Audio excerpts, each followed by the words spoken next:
नमस्कार लुधियाना खबरनामा वेखण वाले सारे दर्शकों का स्वागत है। मैं हाँ परविंदर। तमाम खबरों ते नजर पाउने शुरुआत करते हैं सुर्खियां दे नाल।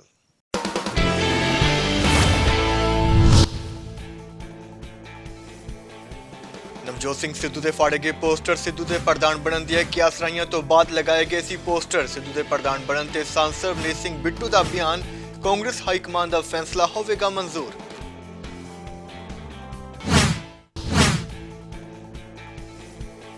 छेवें पे कमीशन दी सिफारिशां दे विरोध विच डॉक्टर संघर्ष दी रात ते मंगां ना पूरीआं होण ते संघर्ष होर तेज करन दा ऐलान। रवनीत सिंह बिट्टू नाल मीटिंग दा भी कीता बायकाट।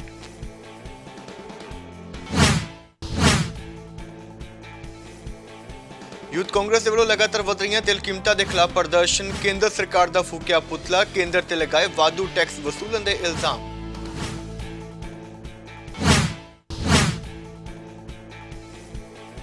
शिव सेना दे वल्लों हिंदू मुख्यमंत्री बनाउण दी मंग। हिंदू भाईचारे दे विच मुख्यमंत्री बनाउण दे लई प्रचार शुरू। सियासी पार्टियां नूं सवाल, अगला मुख्यमंत्री हिंदू भाईचारे विचों क्यों नहीं।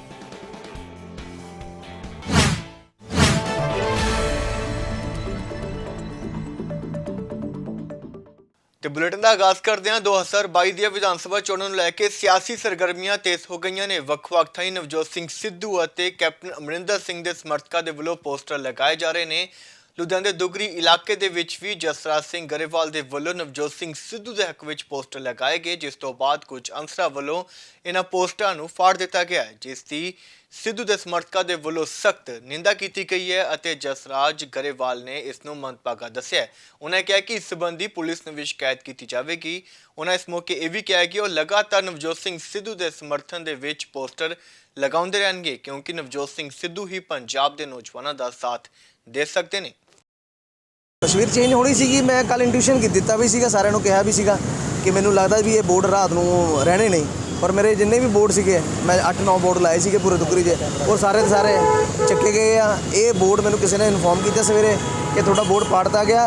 ये बोर्ड मेरा नहीं पाड़िया, ये मैनू लगता पंजाब के हर एक जिहड़ा नौजवान प्रताड़ित इस टाइम बेरोज़गारी तो ये ਉਹਦੇ ਲਈ है, क्योंकि नवजोत सिंह सिद्धू एक होप सीगे, एक उम्मीद ने, और ये मैनू लगता अगे भी उम्मीद हैगे रहणगे। पर लेकिन ये जिहड़ा बोर्ड पाड़िया ये शरारती तत्वां ने पाड़िया, बहुत माड़ी गल है, बहुत निंदनीय है। मैं तो कहना भी तुसी अपना जोर ला लो जी, जिन्हें भी बोर्ड पाड़िया शरेआम मैं चेतावनी देना भी मैं इत्थे खड़ूंगा, होर बोर्ड लाऊंगा। थोड़े जे जिन्ना दम है तुसी ला लिओ, मेरे ते जिन्ना दम है मैं बोर्ड लाऊंगा, होर लाऊंगा। ਹਰੀਸ਼ ਰਾਵਤ ਵੱਲੋਂ ਦਿੱਤੇ ਗਏ ਬਿਆਨ ਤੋਂ ਬਾਅਦ ਨਵਜੋਤ ਸਿੰਘ ਸਿੱਧੂ ਦੇ ਪੰਜਾਬ ਪ੍ਰਧਾਨ ਬਣਨ ਦੀਆਂ ਕਿਆਸਰਾਈਆਂ ਤੇਜ਼ ਹੋ ਗਈਆਂ ਨੇ, ਪਰ ਬਾਅਦ ਦੇ ਵਿੱਚ ਹਰੀਸ਼ ਰਾਵਤ ਨੇ ਇਹ ਸਾਫ਼ ਕਰ ਦਿੱਤਾ ਹੈ ਕਿ ਇਸ ਦੇ ਬਾਰੇ ਹਾਲੇ ਕੋਈ ਫੈਸਲਾ ਨਹੀਂ ਹੋਇਆ। ਉਧਰ ਕਈ ਸਿਆਸੀ ਆਗੂਆਂ ਦੇ ਪ੍ਰਤੀਕਰਮ ਵੀ ਸਾਹਮਣੇ ਆ ਰਹੇ ਨੇ ਤੇ ਹੁਣ ਇਸ ਮੁੱਦੇ ਤੇ सांसद ਰਵਨੀਤ ਸਿੰਘ ਬਿੱਟੂ ਦਾ ਵੀ ਬਿਆਨ ਸਾਹਮਣੇ ਆਇਆ। ਉਹਨਾਂ ਕਿਹਾ ਕਿ ਕਾਂਗਰਸ ਹਾਈਕਮਾਨ ਜੋ ਵੀ ਫੈਸਲਾ ਕਰੇਗੀ ਉਹ ਉਹਨਾਂ ਨੂੰ ਮਨਜ਼ੂਰ ਹੋਵੇਗਾ। ਇਹ ਬੜਾ ਲੰਬਾ ਮੰਥਨ ਜਿਹੜਾ ਚੱਲਿਆ ਹੈ, ਕਿਉਂਕਿ ਪਾਰਟੀ ਨੇ ਇਲੈਕਸ਼ਨ 'ਚ ਜਾਣਾ ਹੁੰਦਾ। ਹਰ ਪਾਰਟੀ ਨੇ ਜਦੋਂ ਇਲੈਕਸ਼ਨਾਂ ਆਉਂਦੀਆਂ ਤਾਂ ਹਰ ਪਾਰਟੀ ਆਪਣਾ ਸੋਚ ਵਿਚਾਰ ਕਰਦੀ ਆ ਵੀ ਕਿਸ ਤਰੀਕੇ ਨਾਲ, ਕਿਸ ਪਲੈਨਿੰਗ ਨਾਲ ਕਿਹਨੇ ਨੂੰ ਅੱਗੇ ਲੈ ਕੇ ਆਉਣਾ, ਕਿਹਨੇ ਨੂੰ ਪਿੱਛੇ ਕਰਨਾ, ਕਿਹਨੇ ਕੰਮ ਕੀਤਾ ਹੈ, ਕਿਹੜਾ ਕੰਮ ਕਰ ਸਕਦਾ ਹੈ। ਇਹ ਸਭ ਕੁਝ ਤਕਰੀਬਨ ਖੜਗੇ ਸਾਹਿਬ ਦੀ ਜਿਹੜੀ ਕਮੇਟੀ ਬਣੀ ਉਹ 200 ਲੀਡਰ ਤੋਂ ਉੱਤੇ ਸਾਡਾ ਜਿਹੜਾ ਉਹਨਾਂ ਨਾਲ ਮੰਥਨ ਹੋਇਆ, ਹਰ ਛੋਟੇ ਵੱਡੇ ਲੀਡਰ। ਹੁਣ ਰਿਜ਼ਲਟ ਜਿਹੜਾ ਹੈ ਉਹ ਕਮੇਟੀ ਨੇ ਸੋਨੀਆ ਗਾਂਧੀ ਜੀ ਨੂੰ ਦੇਤਾ ਤੇ ਉਹ ਕੈਪਟਨ ਅਮਰਿੰਦਰ ਸਿੰਘ ਜੀ ਜਾ ਕੇ, ਤੁਹਾਨੂੰ ਪਤਾ ਸੋਨੀਆ ਜੀ ਨੂੰ ਮਿਲਾ, ਮੈਂ ਸਾਡੇ ਪ੍ਰਧਾਨ ਜੀ ਜਿਹੜੇ ਸੀਪੀ ਨੇ, ਉਹਨਾਂ ਤੋਂ ਬਾਹਰ ਆ ਕੇ ਸਾਨੂੰ ਵੀ ਉਹਨਾਂ ਨੇ ਇਹੀ ਗੱਲ ਕਹੀ ਵੀ ਜੋ ਫੈਸਲਾ ਕਾਂਗਰਸ ਪ੍ਰੈਜ਼ੀਡੈਂਟ ਕਰੇਗੀ, ਕਾਂਗਰਸ ਹਾਈ ਕਮਾਂਡ ਕਰੇਗੀ, ਉਹ ਸਾਰਿਆਂ ਨੂੰ 100% ਸਿਰ ਮੱਥੇ ਹੋਊ, ਉਹ ਫੈਸਲਾ ਹਰੇਕ ਨੂੰ ਮਾਨਿਆ ਹੋਊ। ਪੰਜਾਬ ਦੇ ਮੁੱਖ ਮੰਤਰੀ ਕੈਪਟਨ ਅਮਰਿੰਦਰ ਸਿੰਘ ਜੀ ਨੇ ਜਦੋਂ ਸ਼੍ਰੀਮਤੀ ਸੋਨੀਆ ਗਾਂਧੀ ਜੀ ਨਾਲ ਮੁਲਾਕਾਤ ਕੀਤੀ ਸੀ ਅੱਜ ਤੋਂ 2 ਹਫ਼ਤੇ ਪਹਿਲਾਂ, ਉਹਨਾਂ ਨੇ ਆਪਦੇ ਉਸ ਮੁਲਾਕਾਤ ਤੋਂ ਬਾਅਦ ਬਾਹਰ ਆ ਕੇ 2-3 ਗੱਲਾਂ ਵਿਸ਼ੇਸ਼ ਤੌਰ ਤੇ ਪ੍ਰੈਸ ਅੱਗੇ ਰੱਖੀਆਂ ਸੀ ਕਿ ਮੇਰੀ ਮਿਸਿਸ ਗਾਂਧੀ ਨਾਲ ਇਲੈਕਸ਼ਨ ਜਿਹੜੀਆਂ ਆ ਰਹੀਆਂ 2022 ਨੂੰ ਲੈ ਕੇ ਔਰ ਪਾਰਟੀ ਦੀ ਰਣਨੀਤੀ ਨੂੰ ਲੈ ਕੇ ਬੜੀ ਗੰਭੀਰਤਾ ਨਾਲ ਗੱਲਾਂ ਹੋਈਆਂ ਔਰ ਬੜੇ ਅੱਛੇ ਮਾਹੌਲ 'ਚ ਹੋਈਆਂ। ਕੀ ਗੱਲਾਂ ਹੋਈਆਂ ਉਹ ਮੇਰੇ ਤੇ ਮੇਰੇ ਪ੍ਰੈਜ਼ੀਡੈਂਟ ਦੇ ਵਿੱਚ ਹੈਗੀ ਆ, ਪਰ ਮੈਂ ਜ਼ਰੂਰ ਕਹਿਣਾ ਚਾਹੁੰਦਾ ਕਿ ਜੋ ਵੀ ਫੈਸਲਾ ਮਿਸਿਸ ਗਾਂਧੀ ਲੈਣਗੇ ਉਹ ਮੈਨੂੰ ਮਨਜ਼ੂਰ ਹੋਊਗਾ।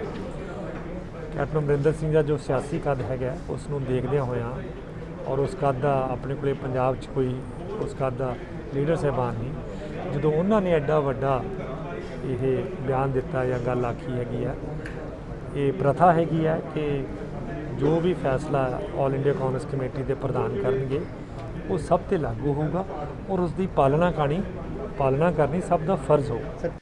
ਡਾਕਟਰਾਂ ਦੇ ਵੱਲੋਂ 6ਵੇਂ ਪੇ ਕਮਿਸ਼ਨ ਦੀਆਂ ਸਿਫਾਰਸ਼ਾਂ ਦਾ ਵਿਰੋਧ ਲਗਾਤਾਰ ਜਾਰੀ ਹੈ। ਸੂਬੇ ਭਰ ਦੇ ਵਿੱਚ ਡਾਕਟਰ ਲਗਾਤਾਰ ਸੰਘਰਸ਼ ਦੀ ਰਾਹ ਤੇ ਨੇ। ਇਸ ਦੇ ਚੱਲਦਿਆਂ ਡਾਕਟਰਾਂ ਦੇ ਵੱਲੋਂ ਸਾਂਸਦ ਰਣਜੀਤ ਸਿੰਘ ਬਿੱਟੂ ਨਾਲ ਕੀਤੀ ਜਾਣ ਵਾਲੀ ਮੀਟਿੰਗ ਦਾ ਵੀ ਬਾਈਕਾਟ ਕੀਤਾ ਗਿਆ ਹੈ। ਇਸ ਦੌਰਾਨ ਡਾਕਟਰਾਂ ਦੇ ਵੱਲੋਂ ਇੱਕ ਮੰਗ ਪੱਤਰ ਵੀ ਸੌਂਪਿਆ ਗਿਆ। ਡਾਕਟਰਾਂ ਦਾ ਕਹਿਣਾ ਹੈ ਕਿ ਜਦੋਂ ਤੱਕ ਪ੍ਰਸ਼ਾਸਨ ਦੇ ਵੱਲੋਂ ਉਹਨਾਂ ਨੂੰ ਲਿਖਤੀ ਭਰੋਸਾ ਨਹੀਂ ਦਿੱਤਾ ਜਾਂਦਾ ਤਦ ਤੱਕ ਉਹ ਸੰਘਰਸ਼ ਕਰਦੇ ਰਹਿਣਗੇ। ਦੇਖੋ, ਸਾਡੀ ਕਾਂਗਰਸ ਦੀ ਪ੍ਰਧਾਨ, ਸਾਡੇ ਜਨਰਲ ਸੈਕਟਰੀ ਰਾਹੁਲ ਜੀ ਸਾਰੇ ਉਸ ਮਸਲੇ ਨੂੰ ਹੱਲ ਕਰ ਰਹੇ ਆ। डॉक्टर अमर सिंह ये की करूँगा भाई? पर आपका क्या कहना है कि जो मसला इतना नहीं ऐसी मेरा जो मैंने कहना था मेरे से उन लोगों ने पूछ लिया। अब दोबारा मैं नहीं कहता, है ना, प्रेस के माध्यम से थोड़ी कह पाऊंगा। पर जिस तरह से चल रहा है ये अमर सिंह जी नवजोत सिंह सिद्धू ਨੂੰ ਪ੍ਰਧਾਨ ਬਣਾਇਆ ਗਿਆ ਹੈ ਤੇ ਕੀ ਲੱਗਦਾ ਹੈ ਕਿ नहीं बनाया जाऊगा कि नहीं जाऊगा? अरे भाई वो कांग्रेस प्रधान करूँगा, मैं थोड़ी करना हैगा। जिस तरह से मीडिया में इतना ज़्यादा अरे मीडिया फिर उन मीडिया ਦੇ ਮਾਲਿਕ ਹੈਗਾ, ਤੁਸੀਂ ਮਾਲਿਕ ਹੈਗੇ ਹੋ। ਇਹ ਸਾਰੀਆਂ ਪੈਥੀਆਂ ਦੇ ਜਿੰਨੀ ਐਸੋਸੀਏਸ਼ਨਾਂ ਸਾਰੀਆਂ ਇਕੱਠੀਆਂ ਹੋਈਆਂ। ਜਿਹੜਾ ਸਰਕਾਰ ਨੇ NPA ਬੇਸਿਕ ਪੇ ਨਾਲੋਂ ਜਾਂ ਵੈਸੇ ਵੀ ਜਿਹੜਾ ਬੰਦ ਕੀਤਾ, ਇਹਨਾਂ ਡਾਕਟਰਾਂ ਦੀਆਂ ਤਨਖਾਹਾਂ ਤੇ ਬਹੁਤ ਜ਼ਿਆਦਾ ਇਫੈਕਟ ਪੈ ਰਿਹਾ ਹੈ। ਡਾਕਟਰ ਡੀਮੋਰਲਾਈਜ਼ ਹੋ ਰਹੇ ਆ। ਜਦ ਕਿ ਕੋਵਿਡ ਚੱਲ ਰਿਹਾ, ਇਹਨਾਂ ਡਾਕਟਰਾਂ ਨੇ ਇੰਨਾ ਵੱਧ ਚੜ੍ਹ ਕੇ ਭਾਗ ਲਿਆ, ਇੰਨੀ ਸੇਵਾ ਕੀਤੀ ਹੈ, ਇਹਨਾਂ ਨੂੰ ਡੀਮੋਰਲਾਈਜ਼ ਕੀਤਾ ਜਾ ਰਿਹਾ। ਇਹ ਨਹੀਂ ਹੋਣਾ ਚਾਹੀਦਾ। ਮੈਂ doctor Kesh Mittal, senior vice president Ayurvedic association Ludhiana ਦਾ ਮੈਂ ਹਾਂ। ਵਿਧਾਨ ਸਭਾ ਚੋਣਾਂ ਦੇ ਮੱਦੇਨਜ਼ਰ ਸਿਆਸੀ ਸਰਗਰਮੀਆਂ ਤੇਜ਼ ਹੋ ਗਈਆਂ ਨੇ। ਇਸੇ ਤਹਿਤ ਲੁਧਿਆਣਾ ਦੇ ਸ਼ੰਗਲਾ ਸ਼ਿਵਾਲੇ ਮੰਦਿਰ ਵਿਖੇ ਸ਼ਿਵ ਸੈਨਾ ਆਗੂਆਂ ਦੇ ਵੱਲੋਂ ਬੈਠਕ ਕੀਤੀ ਗਈ ਤੇ ਅਗਲਾ ਮੁੱਖ ਮੰਤਰੀ ਹਿੰਦੂ ਭਾਈਚਾਰੇ ਦੇ ਵਿੱਚੋਂ ਬਣਾਉਣ ਦੀ ਮੰਗ ਕੀਤੀ ਗਈ ਹੈ। ਇਸ ਦੇ ਨਾਲ ਹੀ ਸਾਰੀਆਂ ਸਿਆਸੀ ਪਾਰਟੀਆਂ ਨੂੰ ਇਹ ਵੀ ਸਵਾਲ ਕੀਤਾ ਗਿਆ ਹੈ ਕਿ ਅਗਲਾ ਮੁੱਖ ਮੰਤਰੀ ਹਿੰਦੂ ਭਾਈਚਾਰੇ ਦੇ ਵਿੱਚੋਂ ਕਿਉਂ ਨਹੀਂ ਹੋ ਸਕਦਾ। ਇਸ ਦੇ ਨਾਲ ਹੀ ਹਿੰਦੂ ਭਾਈਚਾਰੇ ਦੇ ਵਿੱਚੋਂ ਮੁੱਖ ਮੰਤਰੀ ਬਣਾਉਣ ਦੇ ਲਈ ਪ੍ਰਚਾਰ ਸ਼ੁਰੂ ਕਰਨ ਦਾ ਵੀ ਐਲਾਨ ਕੀਤਾ ਗਿਆ ਹੈ। ਇਸ ਮੌਕੇ ਸੰਸਥਾ ਆਗੂਆਂ ਦੇ ਵੱਲੋਂ ਮੰਦਰਾਂ ਦੇ ਵਿੱਚ ਕੀਤੀ ਗਈ ਭੰਨਤੋੜ ਦਾ ਵੀ ਸਖਤ ਵਿਰੋਧ ਕੀਤਾ ਗਿਆ। ਪੰਜਾਬ ਨੇ ਕਾਫੀ ਸਾਲਾਂ ਤੋਂ ਇਹ ਮੁੱਦਾ ਚੁੱਕਿਆ ਹੈ ਵੀ ਪੰਜਾਬ ਦੇ ਵਿੱਚ ਜਿਹੜਾ ਹਿੰਦੂ ਸਮਾਜ ਨਾਲ ਵਿਤਕਰਾ ਕੀਤਾ ਜਾ ਰਿਹਾ ਉਹਨੂੰ ਬੰਦ ਕੀਤਾ ਜਾਣਾ ਚਾਹੀਦਾ। ਪਿਛਲੇ ਦਿਨੇ ਪੰਜਾਬ 'ਚ ਜਿਹੜੀਆਂ ਅਲੱਗ-ਅਲੱਗ ਘਟਨਾਵਾਂ ਹੋਈਆਂ ਉਹਦੇ ਤੋਂ ਹਿੰਦੂ ਸਮਾਜ ਕਾਫੀ ਆਹਤ ਹੈ। ਜਿਵੇਂ ਪਠਾਨਕੋਟ ਦੇ ਵਿੱਚ ਪ੍ਰਭੂ ਸ਼੍ਰੀ ਰਾਮ ਜੀ ਦਾ ਲੀਲਾ ਮੰਚਨ ਨੂੰ ਤੋੜ-ਫੋੜ ਕਰ ਦਿੱਤੀ ਗਈ। ਅੰਮ੍ਰਿਤਸਰ ਦੇ ਵਿੱਚ ਪ੍ਰਭੂ ਸ਼੍ਰੀ ਰਾਮ ਜੀ ਦਾ ਪੁਤਲਾ ਦਹਨ ਕਰ ਦਿੱਤਾ ਗਿਆ। ਦੂਜੇ ਪਾਸੋਂ ਅੱਜ ਤੁਸੀਂ ਦੇਖੋ ਜੁਗਰਾਉਂ ਦੇ ਵਿੱਚ ਪ੍ਰਭੂ ਭਗਵਾਨ ਭੋਲੇਨਾਥ ਦੇ ਸ਼ਿਵਲਿੰਗ ਦੇ ਉੱਤੇ ਪੱਤੀ ਜਨ ਸ਼ਬਦ ਲਿਖੇ ਜਾਂਦੇ ਨੇ। ਮਲੇਰਕੋਟਲਾ ਵਿੱਚ ਭਗਵਾਨ ਭੋਲੇਨਾਥ ਦਾ ਸ਼ਿਵਲਿੰਗ ਦੀ ਤੋੜ-ਫੋੜ ਕਰ ਦਿੱਤੀ ਜਾਂਦੀ ਹੈ। ਮੰਦਿਰ ਦੇ ਅੰਦਰ ਤੋੜ-ਫੋੜ ਕਰ ਦਿੱਤੀ ਜਾਂਦੀ ਹੈ, ਜਿਹਦੇ ਵਿੱਚੋਂ ਹਿੰਦੂ ਸਮਾਜ ਬੜਾ ਦੁਖੀ ਹੈ। ਬਿਲਕੁਲ ਇੱਕ ਅਸੀਂ ਲੋਕਾਂ ਨੇ ਆਪਸ 'ਚ ਜਿਹੜੀ ਚਰਚਾ ਕੀਤੀ ਤੇ ਵਿਸ਼ਾ ਕੀਤਾ ਵੀ ਹਿੰਦੂ ਸਮਾਜ ਦੀ ਪੰਜਾਬ ਦੇ ਵਿੱਚ ਸੁਣਵਾਈ ਕਿਉਂ ਨਹੀਂ ਹੁੰਦੀ। ਉਹਦੇ ਵਿੱਚ ਇੱਕੋ ਇੱਕ ਸਵਾਲ ਨੇ ਜਨਮ ਲਿੱਤਾ। ਜਦ ਦਾ ਪੰਜਾਬ ਦੇ 3 ਟੁਕੜੇ ਹੋਏ ਆ, ਹਰਿਆਣਾ ਹਿਮਾਚਲ ਅਲੱਗ ਕੀਤਾ ਗਿਆ, ਉਸ ਤੋਂ ਬਾਅਦ ਪੰਜਾਬ ਦੇ ਵਿੱਚ ਜਿੰਨੇ ਵੀ ਮੁੱਖ ਮੰਤਰੀ ਆਏ ਸਾਰੇ ਸਿੱਖ ਸਮਾਜ ਤੋਂ ਆਏ। ਉਹਨਾਂ ਨੇ ਹਿੰਦੂ ਸਮਾਜ ਦੇ ਨਾਲ ਵਿਤਕਰਾ ਕੀਤਾ, ਚੌਥੇ ਦਰਜੇ ਦਾ ਵਿਵਹਾਰ ਕੀਤਾ। ਕਿ ਪੰਜਾਬ ਦਾ ਮੁੱਖ ਮੰਤਰੀ ਹਿੰਦੂ ਕਿਉਂ ਨਹੀਂ? ਪਿਛਲੇ 55 ਸਾਲ ਤੋਂ ਲਗਾਤਾਰ ਇੱਕੋ ਹੀ ਸਮੁਦਾਇ ਦੇ ਮੁੱਖ ਮੰਤਰੀ ਆ ਰਹੇ ਨੇ। 42% ਜਿਹੜਾ ਹਿੰਦੂ ਪੰਜਾਬ ਦੇ ਵਿੱਚ ਬੈਠਾ ਹੈ ਉਹਨੂੰ ਅਣਦੇਖਾ ਕਿਉਂ ਕੀਤਾ ਜਾ ਰਿਹਾ? ਇਹ ਸਵਾਲ ਲੈ ਕੇ ਅਸੀਂ ਹਰ ਸ਼ਹਿਰ ਦੇ ਮੰਦਿਰ ਦੇ ਬਾਹਰ ਬੋਰਡ ਲਗਾਵਾਂਗੇ, ਜਿਹਦੀ ਸ਼ੁਰੂਆਤ ਅੱਜ ਅਸੀਂ ਪ੍ਰਾਚੀਨ ਸੰਗਲਾਵਾਲਾ ਸ਼ਿਵਾਲਾ ਤੋਂ ਕੀਤੀ ਹੈ ਕਿ ਪੰਜਾਬ ਦਾ ਮੁੱਖ ਮੰਤਰੀ, ਅਗਲਾ ਮੁੱਖ ਮੰਤਰੀ ਹਿੰਦੂ ਕਿਉਂ ਨਹੀਂ। ਇਹ ਅੱਜ ਮੁਹਿੰਮ ਸੰਗਲਾਵਾਲਾ ਸ਼ਿਵਾਲਾ ਮੰਦਿਰ ਤੋਂ ਸ਼ੁਰੂ ਕੀਤੀ ਗਈ ਹੈ। ਸ਼ਿਵ ਸੈਨਾ ਪੰਜਾਬ ਦੀ ਇਹ ਮੁਹਿੰਮ ਸ਼ਹਿਰ ਦੇ ਸਾਰੇ ਮੰਦਿਰਾਂ 'ਚ ਚੱਲੇਗੀ। ਉਸ ਤੋਂ ਬਾਅਦ ਪੰਜਾਬ ਦੇ ਸਾਰੇ ਮੰਦਿਰਾਂ ਦੇ ਵਿੱਚ ਅਸੀਂ ਹਿੰਦੂ ਸਮਾਜ ਨੂੰ ਵੀ ਆਹਵਾਨ ਕਰਾਂਗੇ, ਉਹਨਾਂ ਨੂੰ ਵੀ ਇਕੱਠਾ ਕਰਾਂਗੇ कि साड़ी डिमांड होनी चाहिए पंजाब का अगला मुख्यमंत्री हिंदू हो। पंजाब का अगला मुख्यमंत्री कौन हो? हिंदू हो, हिंदू हो। साडा हक इत्थे रख, साडा हक इत्थे रख। ਖੇਤੀ ਕਾਨੂੰਨਾਂ ਖਿਲਾਫ ਕਿਸਾਨਾਂ ਦੇ ਸੰਘਰਸ਼ ਨੂੰ 7 ਮਹੀਨੇ ਤੋਂ ਜ਼ਿਆਦਾ ਦਾ ਸਮਾਂ ਬੀਤ ਚੁੱਕਿਆ, ਪਰ ਹਾਲੇ ਤੱਕ ਕਿਸਾਨਾਂ ਦੇ ਮਸਲੇ ਦਾ ਹੱਲ ਨਹੀਂ ਹੋਇਆ। ਇਸੇ ਨੂੰ ਲੈ ਕੇ ਹੁਣ ਕਿਸਾਨਾਂ ਦੇ ਵੱਲੋਂ ਸਾਰੇ MPs ਨੂੰ ਸੰਸਦ ਦੇ ਵਿੱਚ ਕਿਸਾਨਾਂ ਦਾ ਮੁੱਦਾ ਚੁੱਕਣ ਦੇ ਲਈ ਮੰਗ ਪੱਤਰ ਸੌਂਪੇ ਜਾ ਰਹੇ ਨੇ। ਇਸੇ ਕੜੀ ਹੇਠ ਸ਼੍ਰੀ ਫਤਿਹਗੜ੍ਹ ਸਾਹਿਬ ਤੋਂ ਸਾਂਸਦ ਡਾਕਟਰ ਅਮਰਪਾਲ ਸਿੰਘ ਲੁਧਿਆਣਾ ਪਹੁੰਚੇ, ਜਿਨ੍ਹਾਂ ਨੂੰ ਕਿਸਾਨਾਂ ਦੇ ਵੱਲੋਂ ਮੰਗ ਪੱਤਰ ਸੌਂਪਿਆ ਗਿਆ ਤੇ ਕਿਸਾਨਾਂ ਦਾ ਮਸਲਾ ਸੰਸਦ ਦੇ ਵਿੱਚ ਚੁੱਕਣ ਦੀ ਮੰਗ ਕੀਤੀ ਗਈ। ਅਸੀਂ ਤਾਂ ਇਹੀ ਤੁਹਾਡਾ ਕੁਐਸਚਨ ਆ ਵੀ ਇਲੈਕਸ਼ਨ ਲੜਨੀ ਚਾਹੀਦੀ ਹੈ ਕਿ ਨਹੀਂ ਲੜਨੀ ਚਾਹੀਦੀ। ਅਸੀਂ ਕਹਿੰਦੇ ਭਾਰਤ ਦਾ ਸੰਵਿਧਾਨ ਸਾਰਿਆਂ ਨੂੰ ਬਰਾਬਰ ਦਾ ਹੱਕ ਦਿੰਦਾ। ਕੋਈ ਵੀ ਬੰਦਾ ਆਪ ਦੇ ਬੇਸ ਤੇ ਕਿਸੇ ਵੀ ਕਿਸਮ ਦਾ ਕੁਝ ਵੀ ਕਰ ਸਕਦਾ, ਕਿਉਂਕਿ ਸੰਵਿਧਾਨ ਬਰਾਬਰ ਦਾ ਹੱਕ ਦਿੰਦਾ। ਜੇ ਤੁਸੀਂ 22 ਹੋਵੇ ਚਾਹੇ 24 ਹੋਵੇ, ਕੋਈ ਵੀ ਆ, ਜੇ ਕੋਈ ਬੰਦਾ ਆਪਾਂ ਕਹਿੰਦੇ ਵੀ ਕਿਸਾਨ ਜਥੇਬੰਦੀਆਂ ਇਲੈਕਸ਼ਨ ਨਹੀਂ ਲੜਨਗੀਆਂ, ਉਹ ਤਾਂ ਅਗਲੇ ਦੀ ਮਰਜ਼ੀ ਹੈ ਵੀ ਲੜਨਾ ਜਾਂ ਨਹੀਂ ਲੜਨਾ। ਉਹ ਤਾਂ ਜਦ ਸੰਵਿਧਾਨਕ ਹੱਕ ਸਾਨੂੰ ਮਿਲਿਆ ਅਸੀਂ ਉਸ ਹੱਕ ਦੀ ਪਾਲਣਾ ਕਿਉਂ ਨਹੀਂ, ਅਸੀਂ ਉਹਦਾ ਫਾਇਦਾ ਉਠਾਉਣਾ ਚਾਹੀਦਾ ਸਾਨੂੰ। ਠੀਕ ਆ, ਜੇ ਸੰਵਿਧਾਨ ਦਾ ਬਰਾਬਰ ਕਹਿੰਦਾ ਬਰਾਬਰ ਤੁਸੀਂ ਗੱਲ ਕਰਦੇ ਹੋ ਵੀ MP ਸਾਹਿਬਾਨ ਨੂੰ ਜਿਹੜੇ ਹੈਗੇ ਆ ਵੀ ਇਹ ਮੰਗ ਪੱਤਰ ਦੇਣੇ ਆ, ਅਸੀਂ ਤੁਹਾਡੇ ਜਰੀਏ ਪੂਰੇ ਭਾਰਤ ਦੇ ਜਿੰਨੇ ਵੀ BJP ਦੇ ਅੰਗੇਂਸਟ MP ਨੇ ਅਸੀਂ ਸਾਰਿਆਂ ਨੂੰ ਕਹਿੰਦੇ ਆ ਵੀ ਜਾਗਦੇ ਰਹੋ। ਜਿਹੜੇ ਕਿਸਾਨ ਜਥੇਬੰਦੀਆਂ ਨਾਲ ਜਿਹੜਾ ਅੰਦੋਲਨ ਛੇੜਿਆ 7 ਮਹੀਨਿਆਂ ਦਾ, ਕਿਉਂ ਇਹ ਤਾਂ ਸਾਲ ਤੋਂ ਵੀ ਉੱਪਰ ਵੈਸੇ ਕ੍ਰਾਸ ਕਰ ਗਿਆ, ਵੀ ਸਾਲ ਤੋਂ ਵੀ ਉੱਪਰ ਕ੍ਰਾਸ ਕਰ ਗਿਆ। ਅਸੀਂ ਇਹ ਚਾਹੁੰਦੇ ਹਾਂ ਵੀ ਸਾਰੇ ਹੀ ਭਾਰਤ ਦੇ MP ਇਕੱਠੇ ਹੋ ਕੇ BJP ਨੂੰ ਇਹ ਗੱਲ ਕਹਿਣ ਵੀ ਇਹਨਾਂ ਦਾ ਜਿਹੜਾ ਮਸਲਾ ਵਾ ਹੱਲ ਕਰੋ। ਸਾਰੀਆਂ ਨੇ ਇਹਨਾਂ ਨੇ ਫੈਸਲਾ ਲਿਆ ਹੈਗਾ ਕਿ ਸਾਰੇ MPਆਂ ਨੂੰ ਮੈਮੋਰੰਡਮ ਦਿੱਤੇ ਜਾਣ ਔਰ ਉਹਨਾਂ ਨੂੰ ਕਿਹਾ ਜਾਵੇ ਜ਼ੋਰ ਨਾਲ, ਪੂਰੇ ਜ਼ੋਰ ਨਾਲ ਕਿ ਭਾਈ ਤੁਸੀਂ ਪਾਰਲੀਮੈਂਟ 'ਚ ਸਾਡਾ ਮੁੱਦਾ ਹੁਣ ਸੈਸ਼ਨ ਸ਼ੁਰੂ ਹੋਣਾ ਉਹ ਚੱਕੋ। ਮੈਂ ਇਹਨਾਂ ਨੂੰ ਅੱਜ ਬੇਨਤੀ ਕੀਤੀ ਕਿ ਮੈਂ ਤਾਂ ਪਹਿਲਾਂ ਹੀ ਅੱਜ ਆਪਣੇ ਲੀਡਰ ਨਾਲ ਗੱਲ ਕਰਕੇ ਮੈਂ ਆਪਣੇ ਨਾਂ ਦਾ ਔਰ ਪਾਰਟੀ ਦਾ ਐਡਜੋਰਨਮੈਂਟ ਮੋਸ਼ਨ ਅਸੀਂ ਪਾ ਰਹੇ ਹਾਂ ਕਿ ਪਾਰਲੀਮੈਂਟ ਬਾਅਦ 'ਚ ਚਲਾਇਓ, ਪਹਿਲਾਂ ਕਿਸਾਨਾਂ ਦੇ ਮੁੱਦੇ ਔਰ ਇਹਨਾਂ ਨੂੰ ਕਾਨੂੰਨ ਵਾਪਸ ਲੈਣ ਦੀ ਕਾਰਵਾਈ ਕਰੋ। ਵੀ ਮੈਂ ਤਾਂ ਅੱਜ ਹੀ ਆਪਣਾ ਸਪੀਕਰ ਸਾਹਿਬ ਨੂੰ ਆਪਣੀ ਬੇਨਤੀ ਭੇਜਦੀ ਹਾਂ ਔਰ ਬਿਲਕੁਲ ਇਹਨਾਂ ਦੀ ਪੂਰੀ ਲੜਾਈ ਕਰਾਂਗੇ ਕਾਨੂੰਨ ਵਾਪਸ ਕਰਾਉਣ ਦੀ। ਲੁਧਿਆਣਾ ਟਰਾਂਸਪੋਰਟ ਨਗਰ ਵਿਖੇ ਵਿਧਾਇਕ ਸੁਰਿੰਦਰ ਡਾਬਰ ਦੀ ਅਗਵਾਈ ਦੇ ਵਿੱਚ ਸੜਕਾਂ ਦੀ ਖਸਤਾ ਹਾਲਤ ਨੂੰ ਵੇਖਦਿਆਂ ਹੋਇਆਂ 7.5 ਲੱਖ ਰੁਪਏ ਦੀ ਲਾਗਤ ਨਾਲ ਵਿਕਾਸ ਕਾਰਜਾਂ ਦੀ ਸ਼ੁਰੂਆਤ ਕੀਤੀ ਗਈ ਹੈ। ਇਸ ਮੌਕੇ ਬੋਲਦਿਆਂ ਮਿਨਿਕ ਰਾਜ ਗੋਇਲ ਨੇ ਕਿਹਾ ਹੈ ਕਿ ਉਹ ਪਿਛਲੇ 20 ਸਾਲਾਂ ਤੋਂ ਇਸ ਇਲਾਕੇ ਦੀ ਸੜਕ ਨੂੰ ਬਣਾਉਣ ਦੀ ਮੰਗ ਕਰ ਰਹੇ ਸਨ। ਹੁਣ ਇਹ ਕੰਮ ਪੂਰਾ ਹੋਣ ਜਾ ਰਿਹਾ। ਇਸੇ ਨਾਲ ਹੀ ਉਹਨਾਂ ਵਿਧਾਇਕ ਸੁਰਿੰਦਰ ਡਾਬਰ ਦਾ ਇਹਨਾਂ ਵਿਕਾਸ ਕਾਰਜਾਂ ਨੂੰ ਸ਼ੁਰੂ ਕਰਵਾਉਣ ਮੌਕੇ ਧੰਨਵਾਦ ਵੀ ਕੀਤਾ ਗਿਆ। ਅੱਜ ਮੈਂ ਟਰਾਂਸਪੋਰਟ ਨਗਰ ਦੇ ਵਿੱਚ ਜਿੱਥੇ ਸਾਡੇ ਕੌਂਸਲਰ ਰਾਜਾ ਕਾਇਲ ਜੀ ਨੇ ਵਾਰਡ ਨੰਬਰ ਜਿਹੜਾ ਨਵਾਂ 20 ਪੈਂਦਾ ਉਹਦੇ ਵਿੱਚ ਟਰਾਂਸਪੋਰਟ ਨਗਰ ਦੇ ਵਿੱਚ ਅੱਜ ਮੈਂ 1 ਕਰੋੜ 4 ਲੱਖ ਦੀ ਲਾਗਤ ਦੇ ਨਾਲ ਜਿਹੜਾ ਕੰਮ RMC ਦਾ ਸ਼ੁਰੂ ਕਰਾਇਆ। ਬੜੀ ਦੇਰ ਤੋਂ ਟਰਾਂਸਪੋਰਟ ਨਗਰ ਦੇ ਲੋਕਾਂ ਦੀ ਮੰਗ ਸੀ ਕਿ ਟਰਾਂਸਪੋਰਟ ਨਗਰ ਦੀਆਂ ਸੜਕਾਂ ਦੀ ਬੜੀ ਮਾੜੀ ਹਾਲਤ ਹੈ ਤੇ ਸਾਡਾ ਆਣਾ ਜਾਣਾ ਸਾਡਾ ਬੜਾ ਦੁਰਲਭ ਹੋ ਗਿਆ। ਸੋ ਇਹਦੇ ਲਈ ਮੈਂ ਸਮਝਦਾ ਕਿ 20 ਸਾਲ ਹੋ ਗਏ ਇਹਨਾਂ ਸੜਕਾਂ ਨੂੰ ਬਣਿਆ ਹੋਇਆ।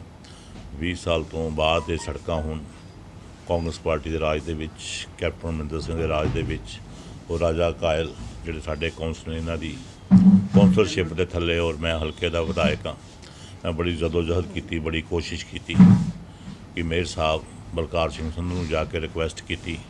ਇਹ ਅੱਜ ਸਾਡੇ MLA ਮਿਸਟਰ ਸੁਰਿੰਦਰ ਡਾਬਰ ਜੀ ਆਏ ਸੀ ਸਾਡੀਆਂ ਸੜਕਾਂ ਦਾ ਉਦਘਾਟਨ ਕਰਨ ਵਾਸਤੇ। ਇਹ ਤਕਰੀਬਨ 7.5 ਕਰੋੜ ਦੀਆਂ ਬਣਨੀਆਂ, ਜਿਹਦੇ ਵਿੱਚ ਇਹ ਰੋਡ 1 ਕਰੋੜ 4 ਲੱਖ ਦੀ ਬਣਨੀ ਆ, ਜਿਹੜੀ ਕਿ ਹੁਣ ਉਹਦਾ ਸਭ ਕੁਝ ਪਾਸ ਹੋ ਗਏ, ਟੈਂਡਰ ਵਗੈਰਾ ਲੱਗ ਗਏ ਨੇ ਤੇ ਇਹ ਹੁਣ ਮੇਰੇ ਖਿਆਲ 'ਚ ਅੱਜ ਜਾਂ ਕੱਲ੍ਹ ਚਾਲੂ ਹੋ ਜਾਏਗੀ ਜਾਂ ਮੰਡੇ ਵੱਧੋ ਵੱਧ। ਤੇ ਬਾਕੀ ਸਾਨੂੰ ਬਹੁਤ ਅਸੀਂ ਧੰਨਵਾਦ ਕਰਦੇ ਹਾਂ ਡਾਬਰ ਸਾਹਿਬ ਦਾ ਕਿ 20 ਸਾਲਾਂ ਬਾਅਦ ਸਾਡੇ ਟਰਾਂਸਨਗਰ ਦੀਆਂ ਸੜਕਾਂ ਦੀ ਸੁਣੀ ਗਈ ਆ।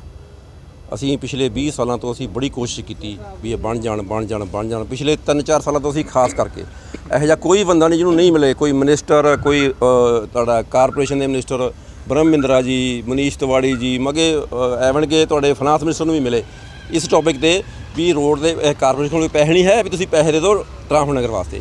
ਤੇ ਸੋ ਹੁਣ ਮੇਰੇ ਖਿਆਲ 'ਚ ਅਸੀਂ ਲਾਸਟ ਵਿੱਚ ਡਾਬਰ ਸਾਹਿਬ ਕੋਲ ਆਏ ਤੇ ਡਾਬਰ ਸਾਹਿਬ ਨੇ ਪੂਰੀ ਕੋਸ਼ਿਸ਼ ਕਰਕੇ ਸਾਡੀਆਂ ਜਿਹੜੀਆਂ ਸੜਕਾਂ ਇਹ ਟੈਂਡਰ ਪਾਸ ਕਰਾ ਕੇ ਇਹ ਬਣਨ ਦੇ ਹੁਣ ਨੇੜੇ ਆ। ਪਹਿਲੀ ਸੜਕ ਚਾਲੂ ਹੋ ਗਈ ਆ, ਹੁਣ ਹੌਲੀ 1 ਬਾਈ 1 ਸਾਰੀਆਂ ਬਣ ਜਾਣਗੀਆਂ। ਪੈਟਰੋਲ ਡੀਜ਼ਲ ਦੀਆਂ ਲਗਾਤਾਰ ਵਧ ਰਹੀਆਂ ਕੀਮਤਾਂ ਨੂੰ ਲੈ ਕੇ ਲਗਾਤਾਰ ਵਿਰੋਧ ਕੀਤਾ ਜਾ ਰਿਹਾ ਹੈ। ਫਿਰੋਜ਼ਪੁਰ ਰੋਡ ਵਿਖੇ ਵੀ ਯੂਥ ਕਾਂਗਰਸ ਦੇ ਵੱਲੋਂ ਰੋਸ ਪ੍ਰਦਰਸ਼ਨ ਕੀਤਾ ਗਿਆ। ਕੇਂਦਰ ਸਰਕਾਰ ਦਾ ਪੁਤਲਾ ਫੂਕਿਆ ਗਿਆ, ਨਾਅਰੇਬਾਜ਼ੀ ਕੀਤੀ ਗਈ। ਇਸ ਮੌਕੇ ਕੇਂਦਰ ਸਰਕਾਰ ਤੇ ਵਾਧੂ ਟੈਕਸ ਵਸੂਲਣ ਦੇ ਇਲਜ਼ਾਮ ਵੀ लगाए गए। बहुत हुई महंगाई की मार, कहाँ है मोदी सरकार?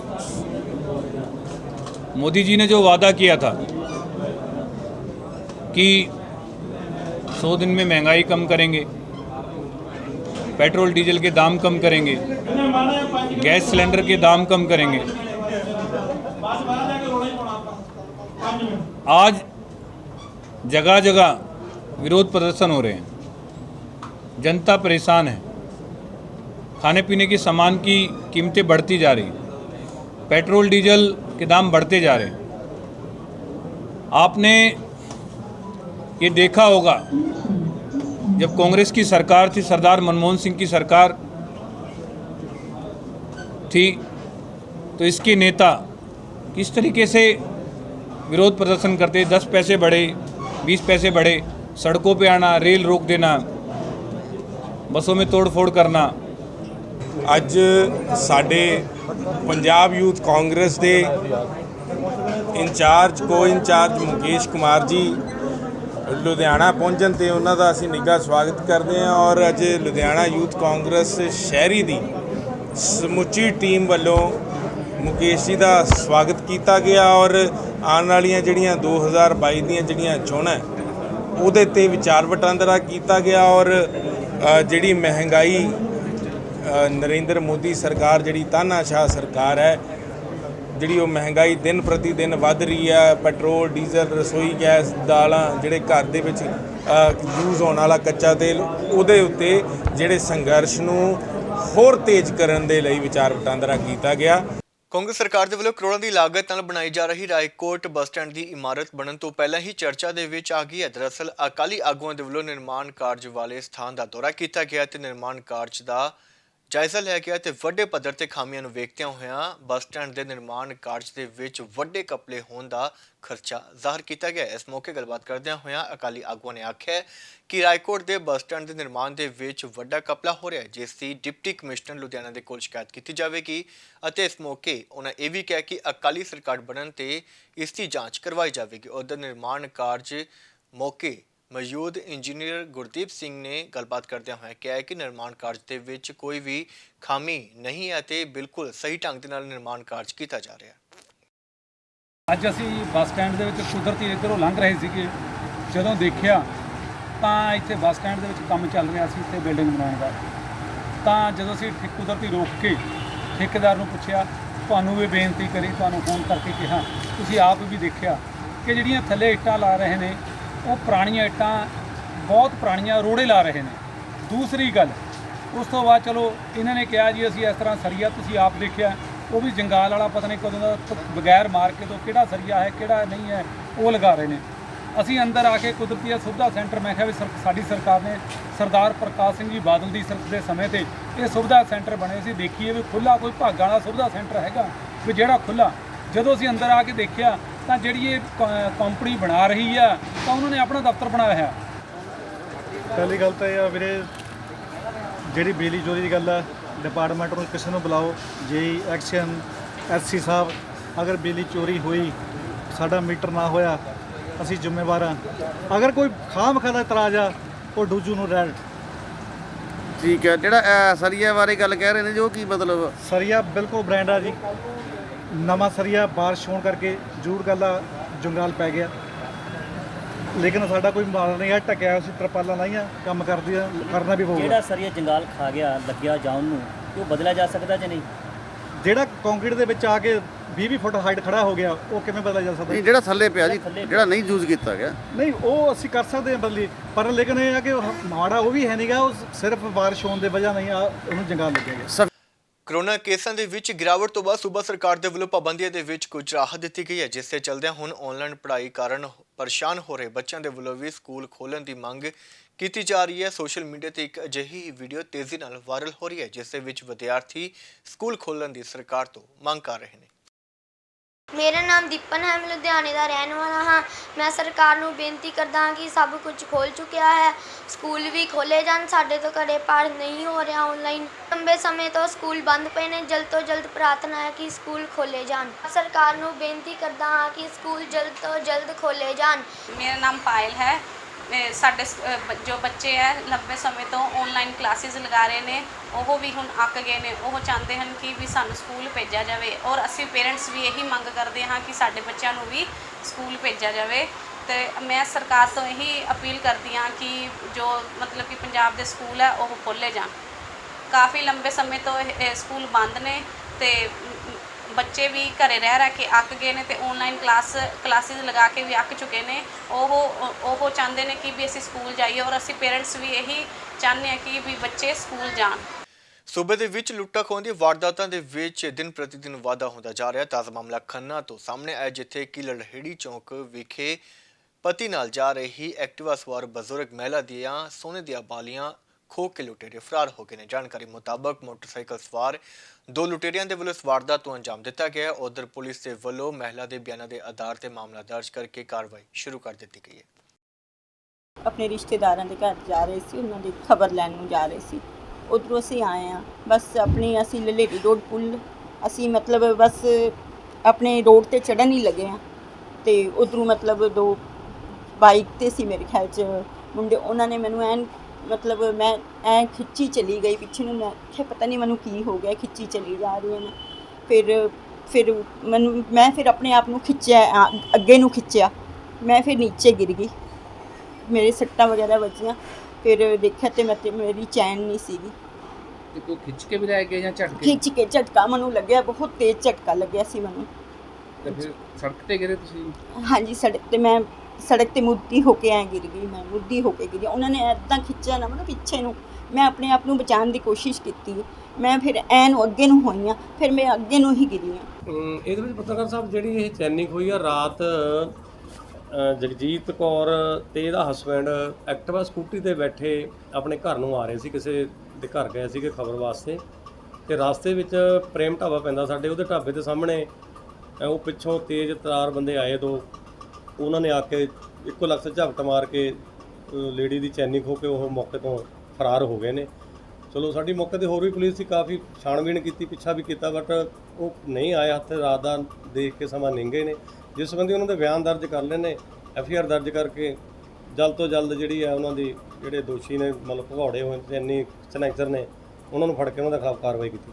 ਗੁਰਦੁਆਰਾ ਡੇਰਾ ਪੰਜਨਗੜ੍ਹ ਇਸਲਾਮਗੰਜ ਲੁਧਿਆਣਾ ਵਿਖੇ ਭਾਈ ਤਾਰੂ ਸਿੰਘ ਜੀ ਦੇ ਸ਼ਹੀਦੀ ਦਿਵਸ ਮੌਕੇ ਸ਼੍ਰੀ ਅਖੰਡ ਪਾਠ ਸਾਹਿਬ ਦੇ ਭੋਗ ਪਾਏ ਗਏ। ਇਸ ਮੌਕੇ ਵੱਡੀ ਗਿਣਤੀ ਦੇ ਵਿੱਚ ਸੰਗਤਾਂ ਗੁਰੂ ਚਰਨਾਂ ਦੇ ਵਿੱਚ ਨਤਮਸਤਕ ਹੋਣ ਦੇ ਲਈ ਪਹੁੰਚਿਆ। ਇਸ ਮੌਕੇ ਬੱਚਿਆਂ ਨੂੰ ਵਿਸ਼ੇਸ਼ ਤੌਰ ਤੇ ਸਟੇਸ਼ਨਰੀ ਦਾ ਸਮਾਨ ਵੀ ਵੰਡਿਆ ਗਿਆ ਅਤੇ ਭਾਈ ਵਿਰਿੰਦਰ ਸਿੰਘ ਜੀ ਦੇ ਵੱਲੋਂ ਆਈਆਂ ਹੋਈਆਂ ਸੰਗਤਾਂ ਨੂੰ ਕੀਰਤਨ ਰਾਹੀਂ ਨਿਹਾਲ ਕੀਤਾ ਗਿਆ। ਮਹੱਲਾ ਇਸਲਾਮਗੰਜ ਵਿਖੇ ਗੁਰਦੁਆਰਾ ਡੇਰਾ ਪੰਜਨਗੜ੍ਹ ਸਾਹਿਬ ਵਿਖੇ ਸਿਰ ਜਾਵੇ ਤਾਂ ਜਾਵੇ ਮੇਰਾ ਸਿੱਖੀ ਸਿਦਕ ਨਾ ਜਾਵੇ ਦੇ ਮਹਾਂਵਾਕਾਂ ਅਨੁਸਾਰ ਅੱਜ ਭਾਈ ਤਾਰੂ ਸਿੰਘ ਜੀ ਦਾ ਜੋ ਸ਼ਹੀਦੀ ਦਿਹਾੜਾ ਹੈ, ਸਾਵਣ ਦਾ ਮਹੀਨਾ ਹੈ, ਸੰਗਰਾਂਦ ਹੈ, ਅੱਜ ਗੁਰਦੁਆਰਾ ਡੇਰਾ ਪੰਜਨਗੜ੍ਹ ਵੱਲੋਂ ਸਾਰੇ ਜਥੇ ਸਮੇਤ ਸਾਰੀਆਂ ਸੰਗਤਾਂ ਸਮੇਤ ਰਲ ਮਿਲ ਕੇ ਸ਼ਹੀਦੀ ਦਿਹਾੜਾ ਮਨਾਇਆ ਜਾ ਰਿਹਾ ਹੈ।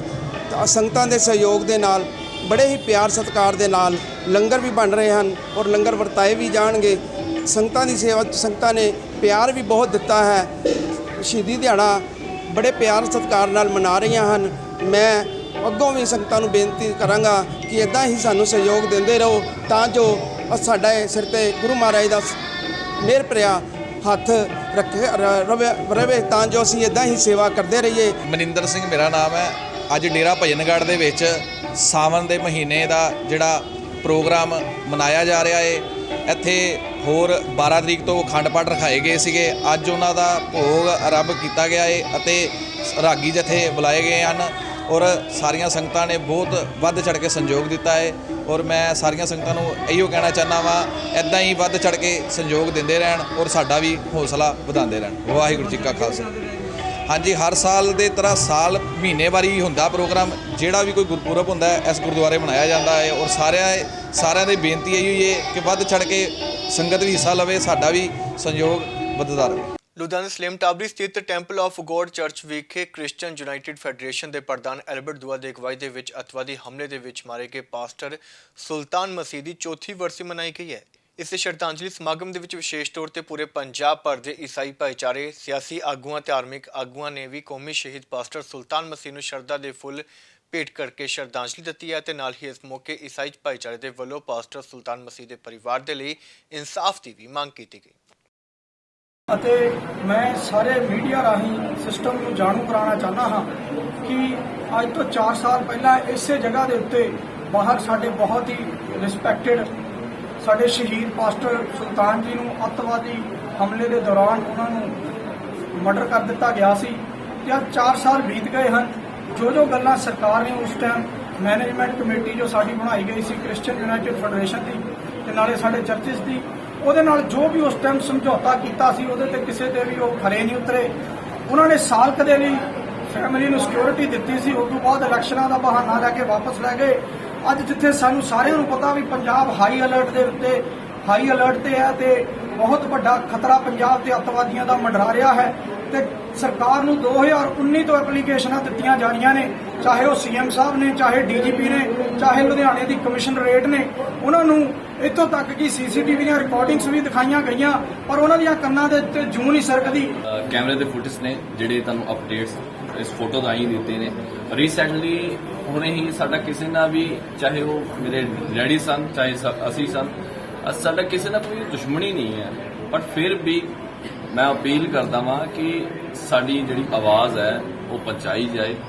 ਜਿੱਦਾਂ ਸਰਕਾਰ ਨੇ 10 ਲੱਖ ਦਾ ਨੌਕਰੀ ਦਾ 10 ਲੱਖ ਦਾ ਕਿਹਾ ਸੀ, ਜਿਹਦੇ ਵਿੱਚ 5 ਲੱਖ ਰੁਪਈਆ ਦਿੱਤਾ, ਪਰ 5 ਲੱਖ ਰੁਪਈਆ ਸਾਨੂੰ ਨਹੀਂ ਦਿੱਤਾ ਗਿਆ। ਸਰਕਾਰੀ ਨੌਕਰੀ ਦਾ ਵੀ ਕੋਈ ਵੀ ਹਜੇ ਤੱਕ ਕੋਈ ਆਸ਼ਵਾਸਨ ਨਹੀਂ ਦਿਲਾਇਆ ਗਿਆ। ਮੈਂ ਅਲੱਗ-ਅਲੱਗ ਚਾਹੇ ਉਹ ਅਫਸਰ ਸਨ, ਚਾਹੇ ਕੋਈ ਵੀ ਸਮਾਜ ਦਾ ਵਰਗ ਦਾ ਸੀ, ਮੈਂ ਹਰ ਇੱਕ ਤੱਕ ਇਸ ਮੈਸੇਜ ਪਹੁੰਚਾਇਆ, ਪਰ ਫਿਰ ਵੀ ਸਾਡੀ ਕੋਈ ਵੀ ਸੁਣਵਾਈ ਨਹੀਂ ਹੈ। ਤਾਂ ਮੇਰੇ ਪਰਿਵਾਰ ਨੂੰ ਸੁਰੱਖਿਆ ਜਿਹੜੀ ਆ ਮੁਹੱਈਆ ਕੀਤੀ ਜਾਵੇ। ਮੈਂ ਇਸ ਮੀਡੀਆ ਦੇ ਰਾਹੀਂ ਦੱਸਣਾ ਚਾਹੁੰਦਾ, ਮੇਰੀ ਆਵਾਜ਼ ਬਣ ਕੇ ਤੁਸੀਂ ਜਿੰਨੇ ਵੀ ਇਸ ਜਗ੍ਹਾ ਤੇ ਹੋ, ਇਸ ਆਵਾਜ਼ ਨੂੰ ਪਹੁੰਚਾਇਆ ਜਾਏ ਤਾਂ ਜੋ ਅਸੀਂ ਆਪਣੀ ਬਾਕੀ ਦੀ ਜ਼ਿੰਦਗੀ ਹੈ ਸੁਰੱਖਿਆ ਨਾਲ ਨਿਭਾ ਸਕੀਏ। ਲੁਧਿਆਣਾ ਸਰਕਟ ਹਾਊਸ ਦੇ ਵਿੱਚ ਬੀਜੇਪੀ ਆਗੂਆਂ ਦੇ ਵੱਲੋਂ ਪ੍ਰੈਸ ਕਾਨਫਰੰਸ ਨੂੰ ਸੰਬੋਧਨ ਕਰਦਿਆਂ ਹੋਇਆਂ ਮੌਜੂਦਾ ਕਾਂਗਰਸ ਸਰਕਾਰ ਤੇ ਫਰਜ਼ੀ ਰਾਸ਼ਨ ਕਾਰਡ ਦੇ ਜ਼ਰੀਏ ਰਾਸ਼ਨ ਘੁਟਾਲਾ ਕਰਨ ਦੇ ਆਰੋਪ ਲਗਾਏ ਗਏ ਨੇ। ਇਸ ਮੌਕੇ ਮੀਡੀਆ ਨਾਲ ਗੱਲਬਾਤ ਕਰਦਿਆਂ ਹੋਇਆਂ ਬੀਜੇਪੀ ਆਗੂ ਪ੍ਰਵੀਨ ਬਾਂਸਲ ਨੇ ਕਿਹਾ ਕਿ ਕਾਂਗਰਸ ਸਰਕਾਰ ਦੇ ਵੱਲੋਂ ਪਹਿਲਾਂ ਕੇਂਦਰ ਦੇ ਵੱਲੋਂ ਭੇਜੇ ਗਏ ਅਨਾਜ ਨੂੰ ਖੁਰਦ-ਬੁਰਦ ਕੀਤਾ ਗਿਆ ਤੇ ਹੁਣ ਫਰਜ਼ੀ ਰਾਸ਼ਨ ਕਾਰਡ ਬਣਾ ਕੇ ਲੋਕਾਂ ਦਾ ਰਾਸ਼ਨ ਖਾਧਾ ਜਾ ਰਿਹਾ। ਇਸ ਦੇ ਨਾਲ ਹੀ ਉਹਨਾਂ ਇਹ ਵੀ ਕਿਹਾ ਕਿ ਇਸ ਮਾਮਲੇ ਦੀ ਬੀਜੇਪੀ ਦੇ ਵੱਲੋਂ ਉੱਚ ਪੱਧਰੀ ਜਾਂਚ ਵੀ ਕਰਵਾਈ ਜਾਵੇਗੀ।